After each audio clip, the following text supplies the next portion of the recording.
Good evening and welcome to the overnight edition of From Day One. Art Bell and Dr. Jillian Holloway are with us for part 2 of Lucid Dreaming. So without further ado, here they are, Art Bell and Dr. Jillian Holloway. Oh, you can do whatever you want to do. I mean, the dream will likely unfold the way it is. It's like you're in a movie and you suddenly know you're in a movie. Yeah, but the movie still runs and the plot's still going on, unfolding. Can you get in and mess with the story? Yes, then you can get in and mess with the story some. And to a greater or lesser degree, that's the fascinating part. Because you'd think once you know you're dreaming, the jig's up. Yeah. And then you could, be on the beach somewhere. Right. But no. It tends that the story unfolds and you can manipulate it more effectively, but it isn't that the dream goes away. It's just that you know what kind of landscape you're in. All right. We're here pretty late at night. Well, it's going on 10 o'clock now here in the West, and, really, really early morning back east, so I'm going to risk this. A lot of dreams surround sex, right? Mm-hmm. I mean, I think every adult knows that. So here is my question. I don't want to say some of the best sex I've had is when I was asleep, because that just sounds bad and gets me in big trouble. But it's been pretty good, with one really super major complaint. And that is, I always, without exception, every single time, wake up just before I'm done. Now, is that a universal thing or not? It's not universal, but it is prevalent. More likely than not? Well, that's annoying. Yeah. Yep. Just making a complaint, that's all. That's our, yeah, well, it's a problem. And in fact, it seems to be the same thing that wakes us up if we're falling off a cliff before we get to the bottom. Oh, yes. There's something about your blood pressure shooting through the roof and a lot of panting and gasping and heart pounding going on that wakes us up. Mm-hmm. So obviously a dream like that is the body's signal to itself that, it's time for some love. I guess, right? I mean, that is a basic human drive, right? Mm-hmm. Mm-hmm. So if it's been a while since the last we got together, it's time to get together is a way of I'm getting in so much trouble here. But isn't it that? Isn't it your body telling you that? It can be. Yes, it can be. And there are all sorts of romantic scenarios, erotic scenarios, and sometimes there can be a symbolic interpretation to them as well. And the way to know that it's symbolic, here's a clue. If the person featured in your dream, hopefully it's a person. If it's not a person, there you go. Well, then we need to have a different doctor on. Yeah. Well, then that can be a clue that if you ask yourself, does this make any kind of sense at all when you wake up? And the answer is no.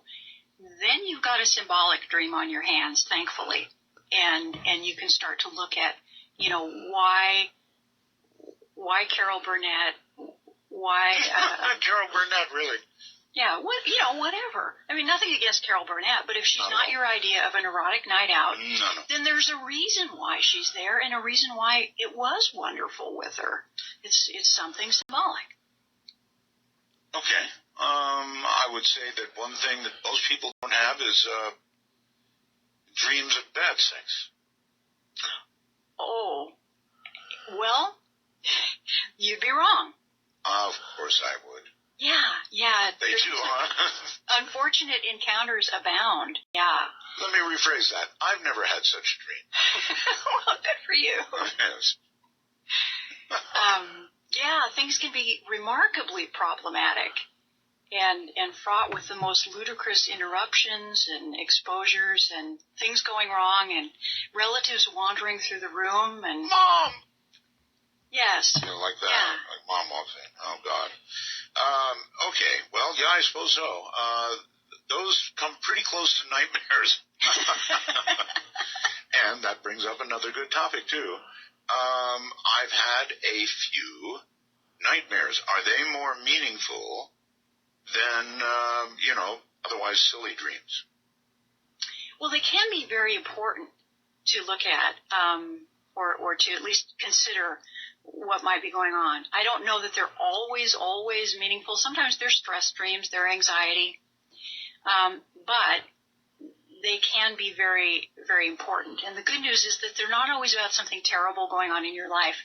The dreaming mind tends to use nightmare imagery as volume control. So this is the equivalent of your own mind shouting at you. Really? Yeah.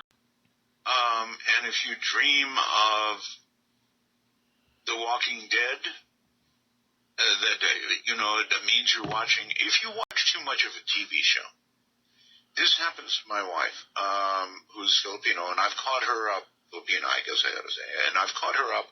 She loves American series, but I noticed after watching a mini-series or a long series, she would begin to dream she was part of that series. Oh, Is that a normal thing to do? It's fairly normal, yeah. Some people have more programmable dreams, and so whatever they are exposed to regularly before bed will get incorporated into their dreams. Yeah. Very, very interesting. I mean, she was in The Sopranos a few nights. What fun! I guess, yes. You get so involved in the story, and you're binge watching, so it kind of takes over your brain, right? Yeah, it takes over your imagination, yeah, and you begin to sort of build a space in your consciousness where that story is unfolding. Yeah, that's exactly how it happens. It's kind of like what a novelist does when they write a story, and they go to that place to do their writing. Well, I know there are a number of people bothered by The Walking Dead, which is quite a series. I mean, it's pretty graphic, and somehow or another it sticks in your mind and then gets repeated in a dream. So everyday life, whatever we're doing, does influence what we dream, or can influence it. Oh, it absolutely can. Now, it can trigger, the scene to unfold in a certain way, but the content of the adventure is based upon your own psychology and your own stressors of that day, week, or month. Got it. Okay. Do you think that scientists are getting close to being able to, well, it's a two-part question, to record dreams? They say they are. Really? Yeah. I forget the mechanism that they're using to record them. It seemed like it was an MRI and something else, and they're not able to record them pictorially. They're able to sort of map out the areas of the brain that are involved when we're dreaming about certain types of things or certain type of action, flying or sitting in a chair or wrestling or making love. Got it. And then they can see how the brain lights up during the dream state, and they can speculate, the series of images that were going through that person's mind based on the way their brain was lighting up for them. Wow, imagine that. And then one day, I'm sure they'll actually be able to digitally somehow reproduce that dream in a picture form. Sure. Moving picture form. And then there's one more step from there that might be a little scary. I mean, if you can record a dream, then maybe you can play it back, meaning play it back to another brain. Maybe so. Yeah. Yeah, we're getting there. Yeah, that's a little frightening. Well, yeah, sure. Once you can record one, then I would imagine you could classify it like you would a movie, put it away, and then hook up to somebody else's brain and play it back. I wonder if science is probably moving in these directions. I think so. Yeah. I hope it all works out. I hope it does too.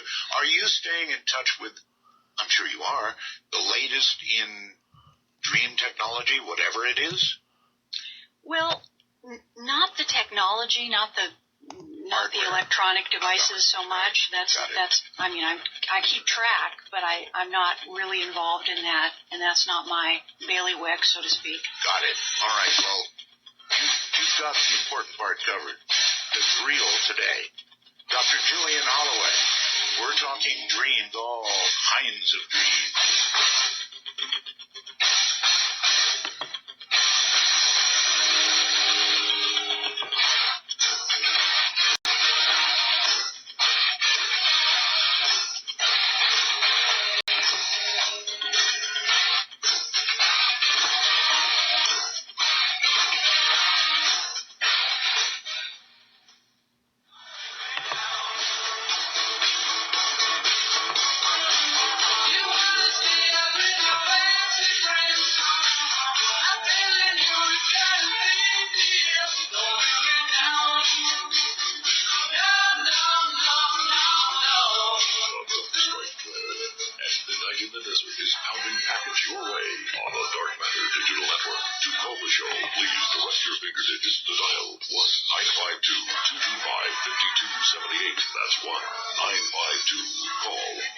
My guest is Dr. Jillian Holloway.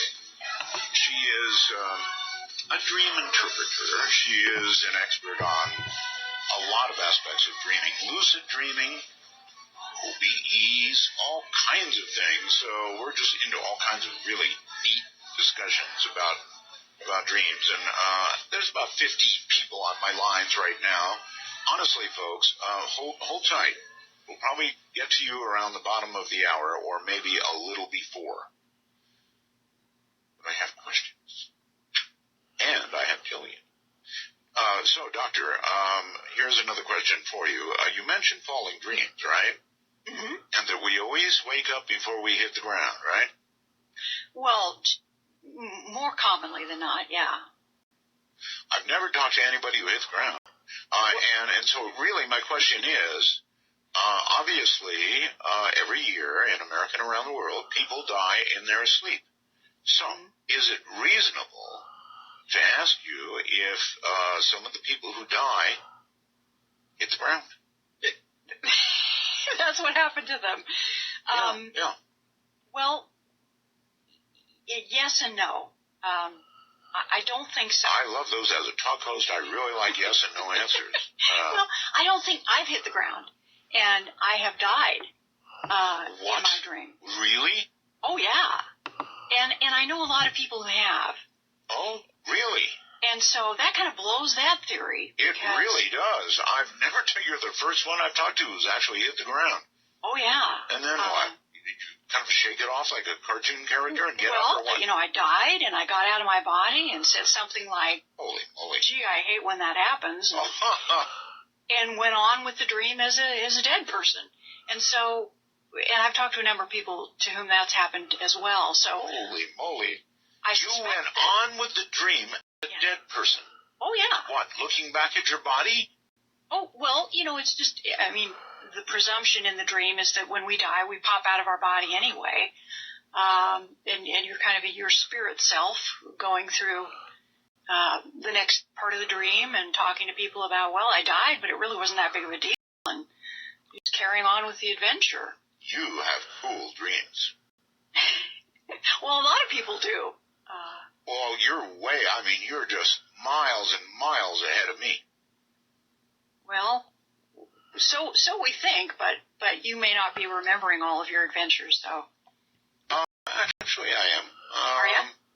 I think, okay, another thing about dreams, of course, is that generally, you have a dream, and you go, that was something in the morning when you wake up, and then, even though it was something, unless you, have a discussion with somebody about it, or write it down, or in some way memorialize it, almost on the spot, it fades into oblivion and is gone. Mm-hmm.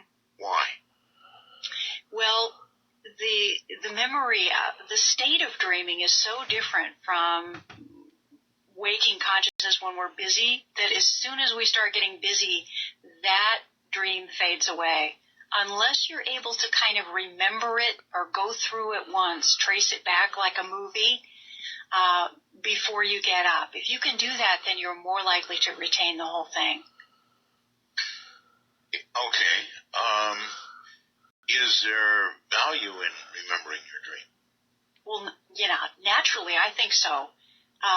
The more you remember them, for one thing, the more you remember them, that is the quickest way to become lucid in your dreams. Is if you remember them and you're so familiar with your landscape that you can start to recognize it's dreamlike. And then you kind of catch on and have a lot more freedom that way. But also, when you remember your dreams frequently, you have access to all the other half of your own intellect. And it can give you an edge just in making decisions and trusting your intuition and in having that sense of what's about to happen, that deja vu moment. Okay, I'm going to push you a little bit here. I know that there are people who have dreams about the dead. Mm-hmm. You know, their dad, their mom, a lost partner, a child, hopefully not. But I mean, have dreams about the dead and conversing with the dead. Mm-hmm. In your opinion, are they actually speaking with these people? Well, visitation dreams or after-death communication dreams are qualitatively very different from grief dreams. And so I believe that, yes, those people who feel that they are connecting and having a conversation with the dead, I've come to believe that they are. So that is almost a verified way of actually communicating with those who have passed away. And wow. Yeah. What leads you down the path of authenticity? Makes you believe it's real? Well, it's the number of regular dreams that I've been able to see and work with over the years. I mean, certainly 50,000 anyway. And after-death communication dreams are very, very different. They're on all points. Visually they're different. The conversation is different. The lucidity is different. People usually know they're dreaming. Like I said at the start of our conversation, they're like, but aren't you dead?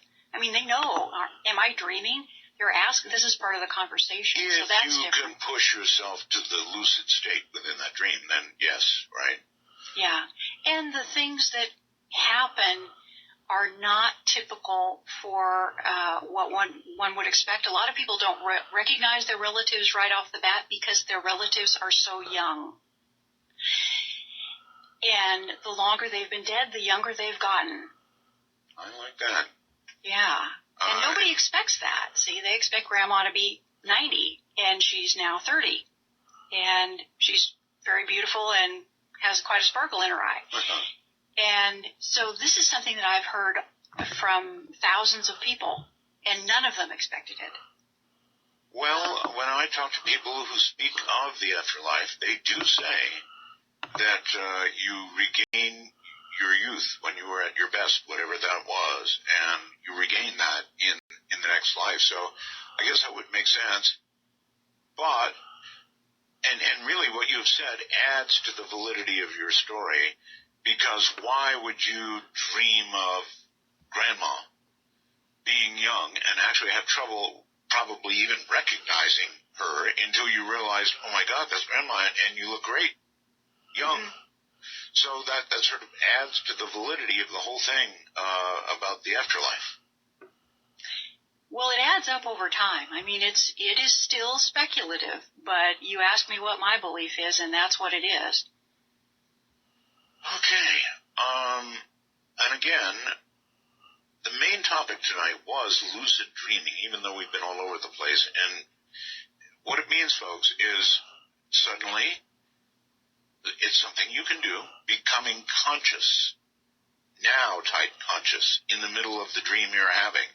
And if you you so desire, then perhaps even directing the dream. And again, you put something on the website, and this will help you do what? This will help people to practice just a real quick skill that they can use as they're drifting off to sleep to help them retain their awareness as they enter a dream. Okay, so how is this used? It's an audio file, I take it, right? It is, yeah. You can listen to it, turn it on and sit by your computer and listen to it, rehearse it a couple of times, and then you'll have it. It's very, very simple. How long is it? It's a little over 6 minutes. 6 minutes. You know what I'm going to do? I'm going to go to my own website and see if I can find it. If I can find it, I want to play just a hair of it. And can I do that and see what it sounds like? Sure. Really? You wouldn't mind? Why would I mind? I have no idea. It's your interview. No, all right. I just put it up there in case people wanted something, that they could take away and explore. Okay, cool. I'm going to just play a little bit of it just because I want to hear it, so stand by. And I think here it comes. Maybe. Where is it? It's not starting.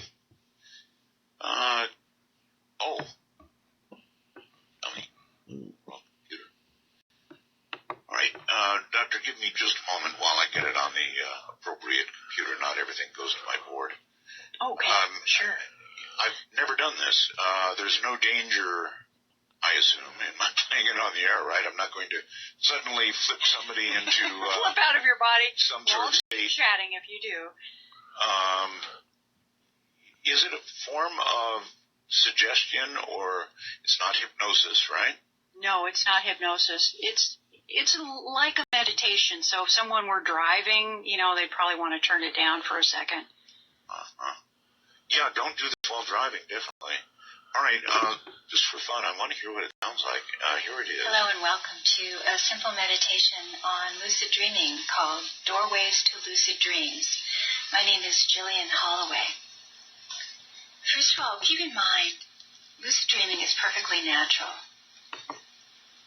People have been having lucid dreams since we've been talking about dreams. So there's nothing extraordinary about this undertaking. It's extraordinarily pleasant and valuable, but it's not that unusual. So keep that in mind as you move forward. Keep in mind also that other people have learned to cultivate and enjoy lucid dreams, and so can you.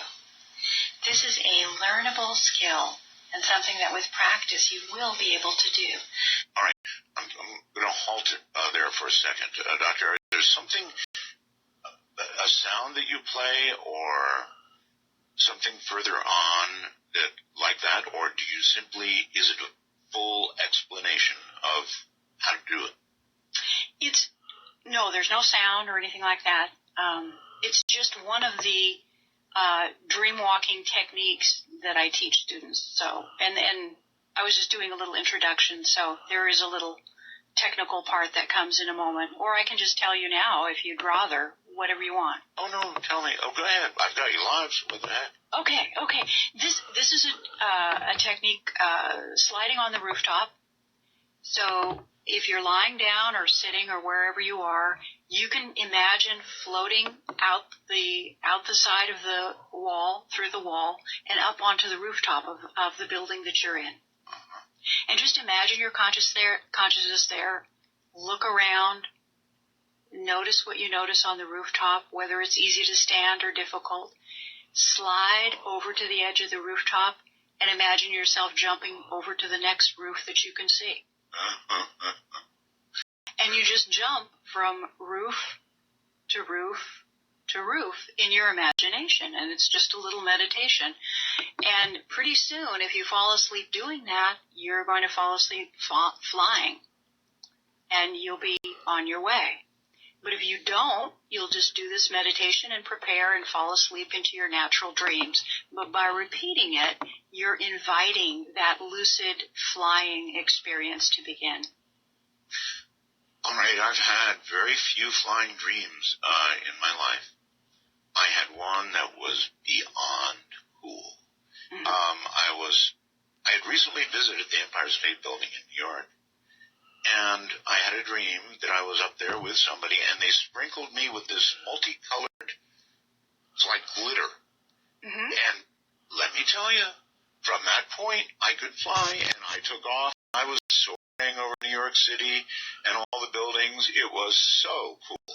Now, I don't think I was lucid during it, but boy, I sure was enjoying it. That's one of probably the best flying dream I've ever had. That was when I was very young. Mm-hmm. Not so many since. Yeah. Well, that's a great one. What do they mean? What do they mean, flying dreams? Well, that's called ecstatic flight, when you have that incredible freedom and it's very vivid. And that's usually associated with a skill set, actually, that's emerging in the dreamer. It's usually a kind of thing where you're breaking through from the normal things that hold everybody back. Oh. So bright, creative kids often have those types of dreams. Okay. Performers as well. Yes, well, that was when I was launching myself into the world of radio, and it was a period of intense exploration in my life and learning. And so, yeah, maybe that sounds about right. Either that or you're cold reading me and just giving me the answers I want to hear. No. So, for example, if you have classes, do you talk to people about this, tell them how to do this and that? Yes, I have a lot of classes and a lot of online classes. They can jump onto my website and see the classes that are around and the recordings of the lectures that I give. I also work with people individually on usually on interpreting and exploring their dreams or meaning. All right. I was going to ask, for example, if you took a class of people and tried to lead them into lucid dreaming, because that would be such a breakthrough for me. I'm wondering how many in that class you would typically have success with. Oh, I mean, theoretically, all of them. Really? Yeah. Oh, yeah. That's one of the myths about lucid dreaming, and I think it's taught and talked about in a fairly clunky way. And I don't mean any disrespect to my colleagues at all, but this is a very natural phenomenon. It's not difficult. It's not this huge accomplishment that we have to spend years on a mountaintop trying to develop. It's absolutely natural, and if you just practice, there's kind of a trick to it. It's almost like skiing or any of the sports where you find your balance and then all of a sudden you quit falling over, and it's easy as can be. But until you find that little trick for yourself, it seems impossible. And lucid dreaming is exactly like that. Well, is there, when you suddenly come to a lucid state, is it a shock? It can be. So a lot of people report that the first few times they become lucid, they wake up because they get all excited and they're like, wow, and then bam, they're awake. And that's a problem for people who are trying to learn. But it need not be such a shock.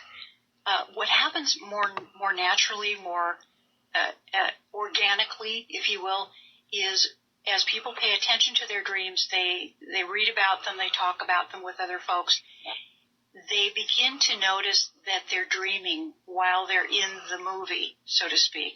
And that is not such a big shock. For example, years ago when I started to become lucid, I would find myself telling somebody about the dream I just had and saying something like, a couple of dreams back, I had this great thing that happened. And then the other person would say, well, we're dreaming now. You know that, right? Uh-huh. And so it was a more subtle effect, and so I never awakened from that. And in talking with other students and other dream enthusiasts, I find that that's pretty common. So when it's more gradual, you actually retain more control and you don't pop out and become awake. Okay. Well, assuming you don't pop out out of shock and become awake, and that I get. Can you describe to us using words, and I know it's tough to describe, but it's, in other words, I know what a dream is like for me, and it's just a dream. I haven't managed the lucid part yet. So I'm trying to understand, if I were to pop into a lucid state, how I would sort of know that. Would I still see the dream unfolding in front of me? A dream that, I mean, you're almost always part of your own dream, right, in some way. Mm-hmm. And it's kind of like you'd have to be standing back from it and watch it unfold like a movie, as opposed to suddenly being part of it. Well, gosh, you're smart. That's one of the giveaways, Art, is the point of view changing back and forth. And where you're in it, and then you're standing back from it, and you're watching yourself do it, and then you're back in it again. When that happens, that is a trigger of becoming lucid. So that often occurs. But you can be fully in your body and living in the dream and notice something that's out of place, too. Ooh. I had a dream where I said, well, where's the dog? And somebody said, well, she's on the couch. And I looked up and the couch was floating on the ceiling. And I thought, you know what? Couches don't float. And then I knew I was dreaming. Yes, good observation. Yeah. So that was, that can happen. You don't have to pop out of your body to have those types of realizations. So, can you wake up in the morning, and now I'm talking just about the average dream, and say, oh, that was an important dream, or that was a precognitive dream? I, in my life, have had one precognitive absolute experience, which I will save everybody from hearing, and because I'm not going to repeat it, but this was while I was very much awake. It's possible to have precognitive dreams while you're asleep. We talked about it a while ago, but how would you know it's precognitive unless it was saying something like, buy Apple stock now, quickly, buy, or whatever? How would you know unless it was suggesting something in the future? And I'm not sure I've ever had a suggestion about the future. Mm-hmm. It's always been the past. Sometimes there's a sensation, an intuition or a wave of feeling or knowing that comes over you in the morning when you think about a dream. Right. And a lot of people have reported to me that they've dreamt about someone on the other side of the world that they were connected to and thought, you know what, I'm just going to give them a call today. And sure enough, something was happening that day.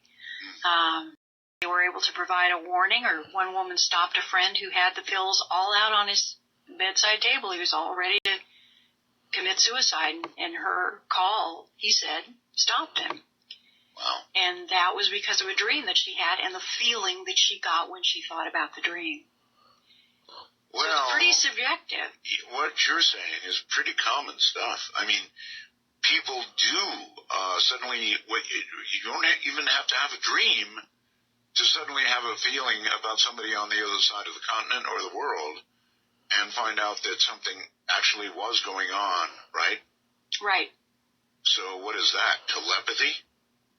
I think it is, sure.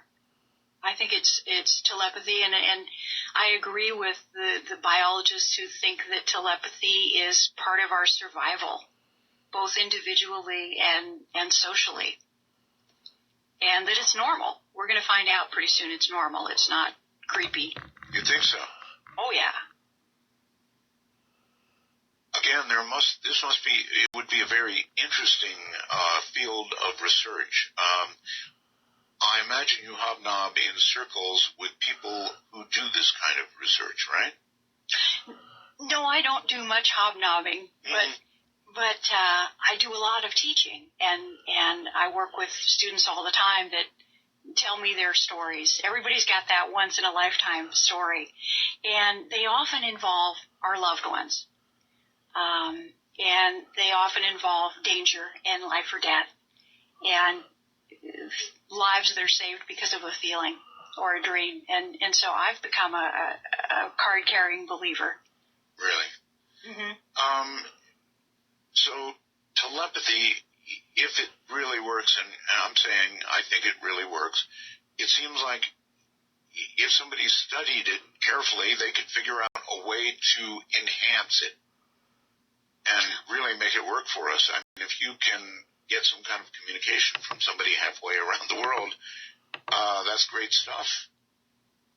Yes. Yeah, and you know all about remote viewing, and I mean, that'll make your hair stand on end. Yes, but that's kind of getting a picture of something somewhere else. This seems like something else yet again, and I'm not sure what, some form of telepathy about a loved one, and I think it might relate more to quantum physics, you know, this entanglement concept they have, that two things that have been together and then are separated. I don't know if you're into quantum physics at all, but you could separate them by an infinite distance, and they still flip and flop in exactly the same way. As long as they have been together once, they can be separated, and they'll always do the same flip and flop, flip and flop.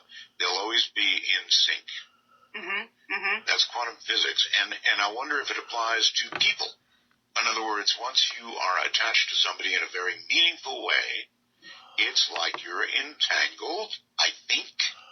Mm-hmm. And even though you may now be separated by a big distance, you're still flipping and flopping pretty much the same way. Yeah, that makes sense. That makes sense. It does. So the answer may lie in quantum physics somewhere. I don't know. All right. I would like to take calls, and I know that I have to take calls, and they're going to string me up shortly if I don't take calls, because it all filled up. Nothing I can do about it. It just keeps ringing. Everything. So when you talk to people, I guess you should expect an onrush of please interpret the following dream. Is that what you mostly get? Quite a bit. All right. And I hope some of the questions go to some of the wider areas that we've been touching on tonight. I really, really want to know how to become lucid in the middle of a dream. I think I would like that. It would, you know me, or no, you don't know me. I'd probably wake up in shock the first time that it occurred. After that, I might be okay. So it's not as jarring as an OBE. Would that be fair? Oh, yeah. That's very fair. Mm-hmm. That's good. Yeah. Good to hear. All right. I'm going to give them the talk. Stand by. Okay. Here's the talk. Are you ready? Yes, we're going to take calls. And so if you would like to connect with us and continue this conversation or enlarge on it, you can call our national phone number. I have about 6 lines available for you on that number. Area code 952-225-5278. 952-225-5278. Now, we have something called a first-time caller line. If you have never called the show previously, you may call this once. It's a one-shot deal, so make it worth it. First-time callers at area code 775-285-5800, 5800. One more time. First-time callers at area code 775-285-5800. Now, finally, you can call us on Skype. We really like Skype calls because it makes you sound so good. As long as you're using, for example, your iPhone. You can download Skype. It's free. Free. Once you get Skype, you can enter us. You go to add a contact and put in MITD51 for North America, America, and Canada. MITD51, just the letters and then the numbers. All together. No spaces. And then we'll be in your contact list. If you're outside North America, and I mean anywhere outside North America, in the rest of the world, we are MITD55. That's MITD55. After that, we'll always be in your contact list. and you can look down there and go and call us instantly at no charge whatsoever and sound like $1,000,000. How's that for a deal? I'm Art Bell.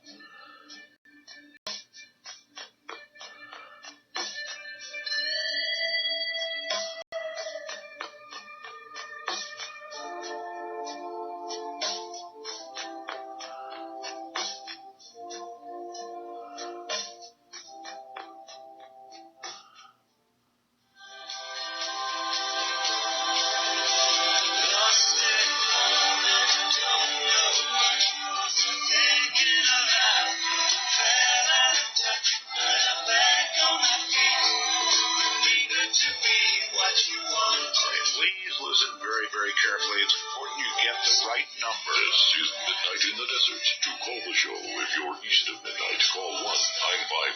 Call Art. If you're west of midnight, call 1-952-225-5278. Dr. Jillian Holloway is here. She is a dream interpreter and knows a whole lot more about dreams.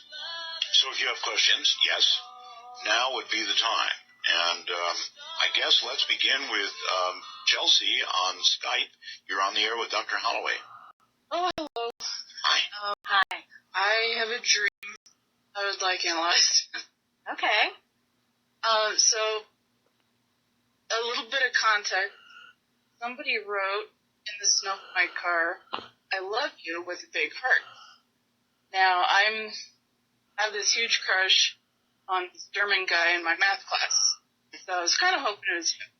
But anyway, the dream was that somebody had left this Tom Petty record on my car. And it's one of those records that has a big heart on it. And so I go to the record store and I say, "Who left this record on my car?" And the record store owner says, it was this foreign blonde guy.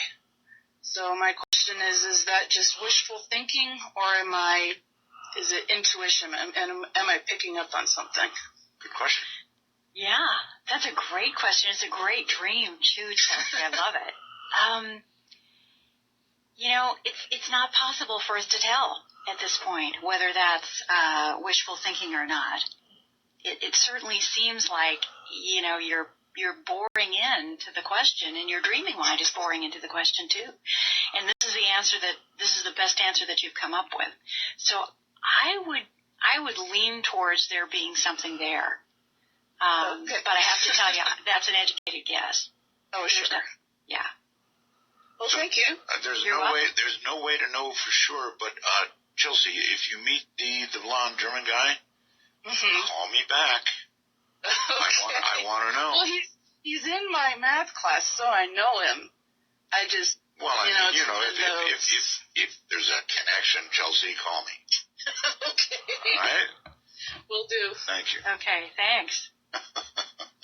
Oh, people are something, aren't they? Off to California on the phone line. Hi. Hi. I had a question. I had a dream one time. I was in a bubble, and I was going around Earth in slow motion. It was so beautiful. I could see the blue, the greens of the water on Earth, and there was this light shining down. And when I looked out, I could see the black space. My question is, it was so vivid. Do you think that's an out-of-body? Or do you think... Yeah, it could have been. It could have been. I get enough reports from people that we have a kind of a membrane around our dream state. Ordinary dreams, lucid dreams, out-of-body dreams, we do have a kind of membrane around us, and that suggests to me that that's just possible. That it's called hyper-vividness, is also one of the qualities of the out-of-body experience. So that's certainly something you're going to remember all your life, and I think that's very possible. All my life, for sure. One more question. Okay. I know how to fly in the dreams, but I usually prefer to levitate. Like, let's say I'm down on the ground and I see the top of a tree way up there. I'll float to the top, touch it, and float back down, and float downstairs. Do you hear a lot about levitating in dreams? Not as much as flying, but yeah, that's a great way to become lucid, is to see if you, to just kind of lift off and see if you can start floating. Yeah. So, that's beautiful. So, okay. Well, thanks for the information. Right. Yeah, thanks for calling. Appreciate it. Yeah, levitation sounds like fun, and I really did love her dream. Imagine being in a bubble, circulating around the Earth, and seeing all the details of the Earth below in such vivid relief. Man, I'll go for one of those. Definitely go for one of those. Yeah. Okay, let's go to Sean on Skype. Hi. Hi, Art. You don't sound like a Sean. Well, You're kind of Sean. Hi, Sean. I really am. You're using Sean's computer, right? No, I'm a Sean. You really are a Sean. Okay. Yeah, girls can be Seans. Maybe Dad wanted a boy. They can. I have a wife named Mary, so. I started this habit of listening to the radio and falling asleep at night. Thanks, Art. You're very welcome. Yes. Anyways, my question. No, I have one for you before you ask. Do we affect your dreams? Well, that's kind of my question. Oh. Because now I listen to NPR, and I know it starts at like 4 in the morning, and then it repeats at 7 in the morning. And so when I wake up, and I'm listening to the radio, I'm like, oh, I can tell that story got into my dreams. Mm-hmm. So I guess my question is that a good idea to do, or is that maybe taking up space where I should not have that input coming in? No, I don't think it's a bad idea. You want to be deliberate about it, though, and be selective about what input you have. So NPR might be a good choice. You don't want something too catastrophic putting into your dreams. You're going to dream around the material that's being played, and if you were listening to music, the music would be in your dreams. So whatever the input is, you're going to dream around it and include it. It gets incorporated. So just keep that in mind. You're still working through your own personal material, even though stimulation is getting incorporated into the plot. Well, I thank you for answering the question. All right. You're welcome. Bye-bye, Sean. Yes, thank you for making the call. Let's go all the way to Australia because I know this is Jasmunda. Hi, Art. Hi. I'll start by, I've never had a lucid dream because every time that I'm aware that I'm dreaming, I suddenly wake up. But the craziest and wildest and most intense dreams that I've ever had were probably nicotine patch induced. So obviously there's a chemical aspect to achieving this state. And all the dreams that I've had on nicotine patches feel like they go on forever, and I'm never actually aware that I'm dreaming, but the dreams just go on, and they're very intense. So, Jasmunda, can I ask you a question? Sure. Would you call me back? Because I answered your call the wrong way, and I put poor Jillian on hold. Okay. So ring me back immediately, and I will do it the right way. Now I have to figure out how to get Jillian back again. Let me see. Probably this one. Jillian. Yes, I'm back. I'm sorry. Jasmunda will call back. Were you able to hear him? I was not. I was on hold. Okay, well, you're going to hear him now. Okay. Jasmunda, proceed. Okay, so I have never had a lucid dream that every time I'm aware that I'm dreaming, I suddenly wake up. And I was telling Art that the craziest and most wildest and intense dreams I've ever had were when I was using a nicotine patch. And so I said that obviously there's some chemical way to achieve this state. These nicotine patch-induced dreams are quite wild and quite intense and feel like they go on forever. Mm-hmm. So is there anything to that? Is there some chemical aspect of this that will cause that? Oh, yeah, absolutely. Absolutely. I hear a lot of stories about nicotine patches and also the nicotine, the pills that people take to get off smoking. Mm-hmm. The stop smoking medications are great producers of wild dreams. Yes. Yeah. Yes, they are. And I tried it for a while, and boy, oh boy, do you dream. Holy mackerel. In fact, that's in their ad, for the product, that you will have pretty wild dreams. So, Jazz is right. Is there anything that you recommend pharmaceutically that will enhance your dreams, other than nicotine patches and stop smoking stuff? No, I think it's probably wiser overall to try and just go it straight. You've never been a smoker, I take it. No, I haven't. Yeah, I could take a few deep breaths and start hallucinating, Art, so I just it's kept me clean.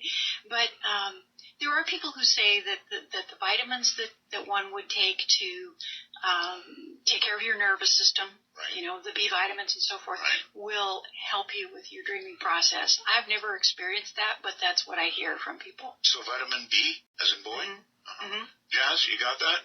I got that. I'll try it tonight. All right, buddy. Thank you for the call. Good night. Thanks for calling. All right, that was from Australia, by the way. Great. I love it. The accent. Let's go to, you never know, Lynchburg, Virginia, I believe. Hello, Lynchburg. Yeah. Hello? Yes, hello. Yeah, I just wanted to ask your guest, I'm not exactly sure what I would classify this dream as, if it was a lucid dream or what. But it had these weird ones. It's like going to a different, kind of like a weird place. Right. But it's like this one that really stands out was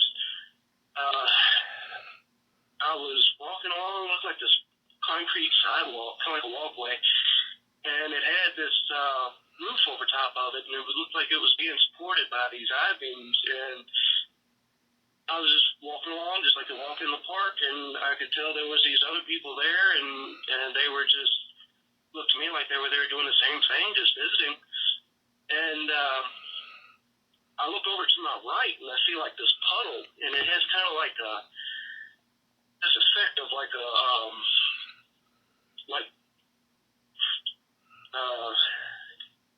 soap and water, kind of like that shiny kind of rainbow type of effect. Right. Mm-hmm. And I asked the question, what exactly am I looking at? I wasn't asking anybody in particular, and it was like there was somebody there that was with me that said, I can't remember the exact words she said, but it's something about like the souls of the dead. Oh my. You get a lot of people that have these dreams about going to weird places, because I've had about 2 or 3 of these my whole life, and they're always the same. There's always other people there just like me that just look like they're visiting. Mm-hmm. And they answer your questions. Well, they didn't answer my question. It was somebody else that was there, but I couldn't see this person. It was like they were speaking into my head. Yeah. I do hear some dreams like that, where there's an invisible narrator, or there's an amorphous kind of guide who is helping to explain what's going on sometimes. Yeah, I do hear dreams of that nature. So what exactly is that? Well, it's hard to say. I always err on the side of looking for personal material, if there's something to learn from it, if there's a takeaway for you. I also suspect that there are people and realms that we go to that are almost like an educational field trip. And we visit, and it's kind of a documentary, and it's interesting, but you come back and you scratch your head and don't know quite why you were there. And I hear more and more of that. I think we're remembering what some people call non-ordinary dreams, where perhaps we are visiting another wavelength. Maybe another dimension. That's what I was wondering. But it feels like, have you ever been to like an ashram? Not personally, but I've seen. Like a temple or... Mm-hmm. Yeah. That's kind of the feeling that you get. It's like a feeling of like, peace, and you're away from all the hostility and the negativity and everything that you get from regular life. Yeah. Well, there sure is. There's more to dreaming than we think. I mean, obviously we're able to go other places, do other things that we could normally never, ever do. And that's why we're doing programs like this. Let's go to Raymond somewhere in the world. Raymond, where are you? Hi, I'm in the UK. In the UK, okay. Early morning. Yeah, but what it is I had a dream, and it was a really vivid dream that I'll never forget. Mm-hmm. I was on the sun. I was actually inside the sun. You were on the sun, in the sun, really? Yeah. And wow. the TV screen, they were watching all the publications and getting all the news for the Earth. And it was like, I was told that every 11 years, it was basically like the sun cycle. Every 11 years, people were chosen. And I knew this was a dream. I was told this was a dream too. Mm-hmm. People were chosen to actually fight demons in the sun. Wow. Now, I thought this was myself. So this was told to you like a voice telling you this? It was like other people that were in the dream with me were telling me what it was that was going on. And it was really strange. Wow. I've just never had a dream like that ever in my life, and I've never heard of anybody that's had a dream like that. Yeah. That's a wild one. I love it, though. I love it. The sun, by the way, Doctor, goes in 11-year cycles. Wow. Or at least it has been. There's some recent information very concerning about that. But generally it goes in 11-year cycles, a full cycle being 22 years actually, but it'll be very active for 11 years and then not so active for 11 years. Mm-hmm. Okay, let's go to Dino on Skype. Hi, Dino. Hey, Ed, how you doing? Doing okay. Good. First of all, your guest is so clear. I mean, it's like the clarity is awesome. Yes. Well, that's Skype for you. Exactly. Hey, everybody's asking, do you remember your OB in Paris, where you shot up above your body? I do. And really, I guess that was an OBE, but it was so fast, you know. Unfortunately, I was in Paris on vacation, out of my normal environment. I instantly, and I mean, it was so fast. I left my body, and I was in this place of indescribable beauty and joy. The feeling was incredibly wonderful. And then, boom, I was back. So it was very, very short. I shocked myself awake. Yeah. I remember the story. So and if only I could go back. If only I could go back. Exactly. You know what? Another thing, too, I wanted to ask your guest. I tend to, my dreams are so realistic that I actually have to go to bed with headphones on at night. Otherwise, I would just totally have a dream that is just so vivid, so real, and I have to, like, kind of tone it down with headphones and listen to either music or a podcast every single night, you know? How does that help you? You know what? I think just the music or the talking in the background keeps me from dreaming, I guess. But if I were to turn the show off or take the headphones off, I would definitely have a dream. And it's always a very, very vivid dream. And I don't know why. Maybe I'm just overactive or something. I don't know. But I just was wondering what she thought of that. Well, Dino, are your dreams that are hyper vivid, do they seem like they're really happening? I mean, does it kind of feel like they're real? Yes, they seem very real, which is why I started wearing headphones just to stop, because I found out that, hey, if I'm listening to something all night long and keeping the podcast and stuff that I'm listening to going, I don't dream. Yeah. But if I don't, and sometimes they're not the best dreams, you know, you have a nightmare or depends what you're watching, you know. So, you know, I don't know why that is. I'm sorry to interrupt you, but I've got a break. You can both hold on. We'll be right back. This is Midnight in the Desert. Wonder what happens to people who fall asleep listening to my program. Some of them are pretty scary, right? Anyway, Anybody have a story? And with that, we will have to leave you for tonight, Art. Come on back tomorrow for the last section of calls for the Doctor and Art Bell. And yeah, what a difference pets make. Still the same set that I've used, just switched the pets up. And now we've gone from losing 3 lives to winning non-stop in the brawl. Until then, please make sure you do like, share, and subscribe. Help us get us to the goal of 50,000 views, 1,000 subscribers. So Boxy over next year sends us those nice red boxes we can send to you. And of course, Google puts us on the algorithms. Coinbase, Ibotta, and Gain.gg. You know the drill for those. And so until next time, like, share, and subscribe. Be kind to one another and release the Krakens.